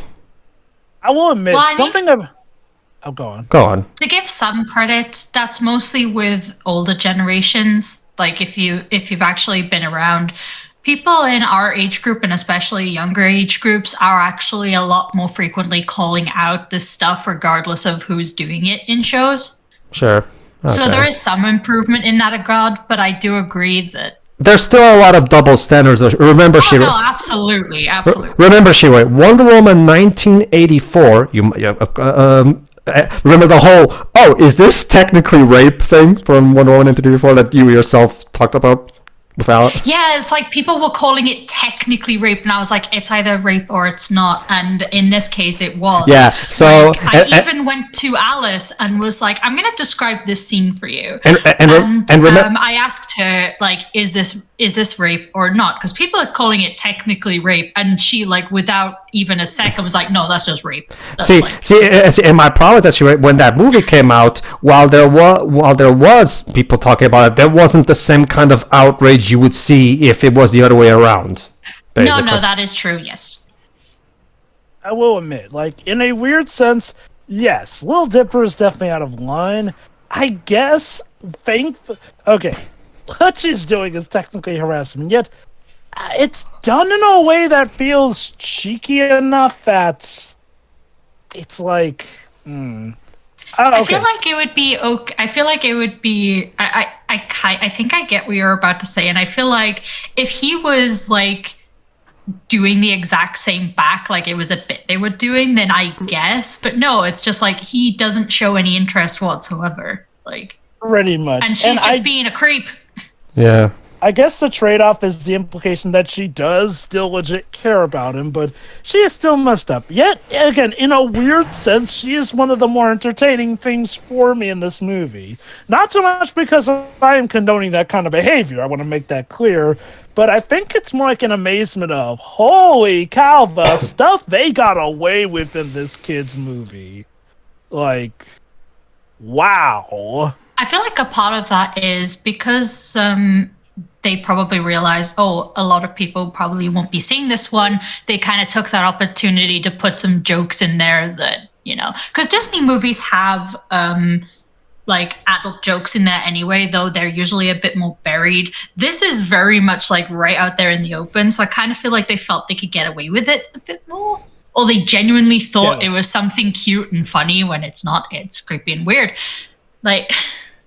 We literally see this girl feeling up her crush's side and whatnot. I know you didn't see it, Shiro, but trust me, that's what it looks like when you actually see it. Oh no, I believe you, especially considering, that last line that we got. And I can't believe, okay, this is how the movie ends, by the way. He wakes up, she's telling him that she likes watching him sleep, they all have a celebration about him being awake, and the movie ends. Great job. Clearly, they didn't want to go into the logistics of him suing her for sexual harassment. Yeah, we can't have that. Inevitably, wait, that's why he was going to go to space in the third movie. He was to get away from her. There you go, Pedro. That's why he was going to become an astronaut in Planes 3. Mystery solved. Fucking brilliant. Carry on, Shiro. Yeah, that was a good lead into the other thing I wanted to say as well. It's like they bring up so much stuff that we shouldn't question, but I'm going to question it anyway because it's just always out in the open. Like Pedro brought up the "why the hell am I alive" thing. Like we shouldn't be questioning it this much because there's always, what I refer to as forbidden questions before when it comes to stuff like this. I don't know. There's just too much to question here, and it's actually distracting from the movie. I feel like Toy Story 4 is the absolute worst example when you bring it up and then practically make fun of the audience by saying, oh, nope, we're not going to explain it still. You owe me, Disney. Anyway, aside from that, like, the story is a bit better. Like, I already explained, why I was fine with it happening as early as it did. I don't know. Like, this is just, it's still not good. It's better, but it's not good. The bar was pretty low. And that's what I have to say, really. Yeah. All right. All right. Like I've already explained my issues at the beginning of the movie. I won't repeat myself here. I feel like the pacing could have been handled better because while the pacing is brisk and therefore overall makes the movie a bit more enjoyable to watch, it also comes basically as a double-edged sword because the movie goes by a bit too fast. Like it's 10 minutes shorter, and you can feel it when you watch it because this movie feels like it ends as soon as it begins. Like it really feels like they overcompensated for when while I do enjoy the ideas that they're trying to get across, I feel like the pacing doesn't allow for things to be as explored as they could be. And that's why the movie feels just fine instead of outright really good. It's like I said, even if I call it good, it's like the kind of good where it barely crosses the line of mediocrity. Yeah. I really do feel like the thing holding this film back is its budget. I feel like if this movie had a better budget, maybe we could have had more scenes to extend it, because, no, for a theatrical movie, this runtime is absolutely straining itself. Like, you have to be a very good movie if you're going to be this short, but still have the goal to show yourself in theaters. Mm-hmm. And yes, Elephant in the Room. What the fuck were they thinking when they wrote this character? Dipper? Gee, I wonder which... Yeah, Dipper. It's like, okay... They weren't thinking, that's the issue. Yeah, that's the problem. Okay, on the assumption that they're trying to make this into a joke. Either that, or they let the horny fetish writer into the writing booth for those scenes with Dipper. it's like it's it really okay. If they were on the assumption that they were trying to make this into just a joke, and you're not supposed to actually analyze it that seriously. I'm okay. If you really wanted to go for that, then you should have clearly made this a bit more over the top and goofy about the way she goes about things. You know, because the way it's delivered is like her behavior is not really acknowledged. There's not funny music playing. There's no irony that you can detect. I think you pretty much pointed out the flaw with her. Like, she's funny, yeah, but she's not as over the top as she should be to make it clear this is clearly, you know, iffy. Like, let's compare her to Lola Bunny from the new Looney Tunes show. Incredibly insane and over the top there. So, you know, you get it. Also, it's Looney Tunes, so, you know, Looney isn't... Yeah, exactly. Yeah. Lola is basically has a creepy stalkerish obsession with Bugs Bunny in that show. Here's the thing, though. The show makes that very clear that she's insane and never portrays that behavior in a good light. As a result, it's perfectly comfortable of us to laugh at that shit. It also helps that she and Bugs were actually in a relationship in that thing. Now, here, the weird thing is that while Dipper definitely has her crazy phases, she also has a lot of moments where she acts normal, which means she's essentially a yandere who can turn it off occasionally. Or what I mean, she's deceptively good at hiding it, which, yeah, that might strike a little people too close to home. Again, maybe we're reading too much into it, but... I mean, come on. No, I'm sorry. I'm gonna. Must have known. No. There's nothing, quote unquote, to read too deep into this. She hits on him. She feels his ass up, and she literally, as she would put it, goes up to him and literally whispers, "I like watching you in your sleep." There is nothing to, quote unquote, read deep into it. Her creepy harassment behavior is there in plain sight. There is nothing deep to read. It's just plain there. In case you're wondering, Shuri, here's a picture of the scene where she literally felt up his side. He even has a seductive gaze to go with it, too. Yeah, there you go. See, there you go. Thanks, Jova. There you go, Shuri. That's what she's doing. Notice the thing coming from her that's like to the left, and notice you can even see his Dusty's reaction. Dusty doesn't look like he's exactly enjoying this, and look at her face while she does it. Yeah, I was gonna point out like her eyes, and it's just like, oh, that's so creepy and weird and. Like, Jesus, you thought Nala had a seductive gaze. This flippin' takes the cake. Like, you know, if this movie had been successful, imagine if this had suddenly started a whole plane fetish. Like Down Girl. Down. Was this movie is this like Tank Girl? Was this movie written and directed by a really horny woman or something? I do wonder. I honestly do wonder, because she is definitely looking for some action, and I don't just mean flying. I mean, look, honey, girl, look. We all have, you know, urges. We all have, you know, like it's just part of being human. But we also need to learn to control them. You know. Hey, lady, do you know what's the biggest turn on? Consent. Yeah. Exactly. Let me put it this way, like, and I will mention this when we commented on "We're Back: A Dinosaur Story," because I think it can take. Okay, let me put it this way. Let me put it this way, like from a personal experience of mine. Because the first time Vanessa kissed me, it was without my permission, because she didn't even ask me, like she didn't even. It was her way of telling me how she felt. Like she just. Yeah, but that's actually fine, though. That's fine. Like, you know, okay, like, that's more of a surprise kiss, and it wasn't like, you know, she was doing it clearly against her will. And we were like 10, so... puberty.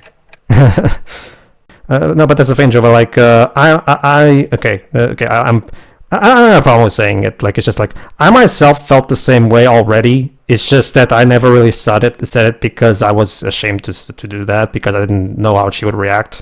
So that was actually something that I was happy about. Oh, okay, so that's a weight off my shoulders. Okay, to be fair, different factors. One, like you said, you guys were 10, and two, it wasn't like she was doing it clearly against your will. When I'm talking about consent, I mean, okay, look, it's one thing when maybe you come on to somebody. However, when they clearly say or, show that they don't want to, yeah, that's when consent really does come into factor. Yeah. Sure. Yeah, I know that I'm spending a lot of time on this, but this character is so distracting from everything because she feels so out of place. Why is the character like this in a movie like this? It makes no sense. This movie is clearly intended for little children. It's not even intended for the Pixar audience. It's clearly intended for little children who, for lack of a better term, have lower standards for their movies. This is not something you put in a movie like this. It's simultaneously horrifying, but also kind of amazing that they seriously did go there. They absolutely went there in a kid's movie. See, if this was a joke in Family Guy, that would be fine because Family Guy is an adult cartoon made for adults who don't need to be told that this is wrong because you're an adult, you understand this. We don't need to spell this out for you. This movie, on the other hand, is made for little children. Like, again, Mommy, what does it mean when the girl plane was using her pontoon to fill up the male plane side? It means that this character is an evil person that you should avoid, honey. But, Exactly. Okay. See, let me use an example. Okay, see, the reason... in Hunchback of Notre Dame, the reason people are fine with Frollo, quote-unquote, sniffing Esmeralda's hair and all that shit is because, first off, he's the villain. that alone should be enough to tell you. And second, the movie never is constantly, at every turn, portraying him as the insane psychopath he is. He literally has a whole song about how he wants to burn a woman that doesn't want to be with him. Exactly. And guess what? Exactly. In here, it causes a feeling of tone deafness on part of the movie because the movie doesn't even seem to be aware of what this implies. The movie doesn't even, there's not even a single snicker, a single ha-ha, a single what the fuck. Okay, I guess you can maybe argue that expression from Dusty is meant to be your tell, but it's so subtle and you're just like, it's such a blink and you'll miss it thing that it's just like, no, that doesn't work. You need more than that. It's like I said, ironically, this movie's problem is that sometimes it plays some things a little too seriously. Yeah, how weird is that? Okay. Again, it's literally a world about planes, so... It's the reason this is the reason I'm spending so much time on this because again, it's by far the most memorable thing about this movie, for better or worse. Not only that, guys, let's not forget, for a kids movie, this was dedicated to the people who actually do this stuff in real life. The firefighters and all that. Mm-hmm. So, that kind of makes that tribute even more like, no. Yeah. Watch as we dedicate this movie where a female plane fills up a male plane's rear end to you. Brave men in uniform. Brought to you by Walt Disney Pictures. Da-da-da. Oh my god. This movie. I love how much it's given. I'll give it this. This movie surprisingly gave us. See, this is why I love to talk about than the first one. See, this is why I love The Hunchback of Notre Dame so much because it gives me the opportunity to do that joke in a way that feels so satisfying. Because it really is this is an unholy demon. I'm sending it back to hell where it belongs, and I'm just like a Disney movie, huh? Because nowadays Disney is a bit more lenient when it comes to their medium. Because in Turning Red, there's a moment where the characters say crap, and in She-Hulk they even say shit here and there. So Disney nowadays seems to be a bit more open about the whole swearing in their media. But back in the 1996, everybody, you have to understand the thought of an animated film marketed for children saying that line was pretty much unthinkable. Yeah. I mean, and honestly, that's one of the tamer things that happens in that movie. Oh yeah, it's just that, again, Jova, try to think about this from the perspective of a 1996 audience who is used to Disney movies being, at the very least, safe in terms of curse words, because there's no curse words in it. And then suddenly you have Frollo, this is an unholy demon, I'm sending it back to hell. And I'm just like, and people are just like, whoa. So, yeah. And then we got this movie, a movie about planes, which surprisingly can be very explicit with how sexual things get. Yeah, this movie, on the other hand, doesn't feel like it's aware of what it's doing. This movie just feels incredibly incompetent, and that's not really a good thing over here.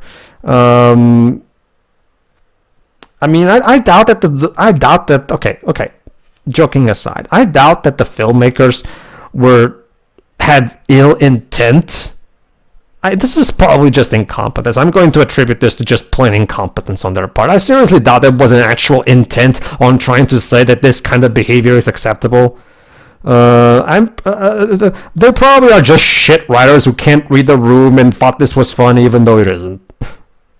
I'm still confused on if they're planning to... If they were trying to make Little Dipper the new love interest, or just a kind of cute and quirky psychopathic girlfriend. Isn't it funny and quirky how this character harasses the other person? It's fun. It reminds me of Mr. Magoo and how terrible it is with the humor. I'm guessing you hate Mr. Magoo. It doesn't really sure. I hate Mr. Magoo too. You're talking about the live-action movie? The franchise in general. Well, the whole premise of Mr. Magoo, Jova, is this old man is blind and he can't see where he goes. Look at what kind of wacky antics happen from that. And again, the live-action movie tried to cover their own asses by saying at the end, "Oh, this is in no way an attempt to make fun of people who are blind. There's a lot of blind people and poorly sighted people who contribute to society and all that. It's basically the movie just covering its ass, but it's kind of hard to take that little disclaimer seriously when, again, the whole movie is basically just revolve around the joke that Mr. Magoo is blind and therefore he's constantly mixing things up and shit, and that's funny, Keep in mind, Shiwa, the cartoon was made back in the 60s originally, back when, unfortunately, shit was, not... Oh, shit's still shit, but it's well, better, I guess. Yeah. Hey, by the way, fun fact, I've been looking into it. Aside from the canceled sequel, apparently besides the plane series, Disney Toon were considering making more spin-offs that would feature other vehicles, like boats and trains. John Lasseter said... I was right about joking about boats in the first commentary. But you see, guys, if we made a movie called Trains, we gotta get Hayao Miyazaki involved. Anyway, there's not that much to say. The movie's fine. It's hard to really focus on it because there's such a big elephant in the room constantly distracting me. Because I'm sorry. I'm sorry. I know it may seem a little petty of my part, but I'm sorry. This character really distracts the hell out of everything because it's so out of place. I mean, imagine you're watching the Care Bears and suddenly there's a character who decapitates somebody, and I'm just like, and then the movie just moves on like hold on. You can't move past that and not acknowledge it. It's just like, can't you read the room, movie? It's just like, I don't know. The basic point is, the movie's fine, elephant in the room aside, but it's nothing special. I can understand why the franchise died, because, let's face it, nobody cares. Guys, I almost forgot. There was a bit that we saw, but I didn't mention it. There's a Honkers bar. That's the equivalent to Hooters. Oh, great. So, okay. In the Cars universe. Okay. To be fair, that joke is fine because that's more something that actually feels like, oh, it's a risque joke that only that will fly over the kids' heads. That would be fine. It's not like, because like I said, there's nothing wrong with Hooters or the people who work there. So it's just a quirky little joke. That's it. That's all that is. It's not like it's not like it's saying anything. It's just oh look, see, it's Hooters, but in the Cars world, so that's fine. It's the whole thing with Dipper that's the problem. That one is fine. Okay, so that was basically the Planes duology, everybody, and it ends here. Cars franchise-wise, I guess at this point we have nothing but Cars on the Road left, but we're not going to do that just now because, well, we'll save that for... Apparently there's might be multiple seasons of that, so we'll wait and see how that goes. For now, signing off. Signing off, see ya.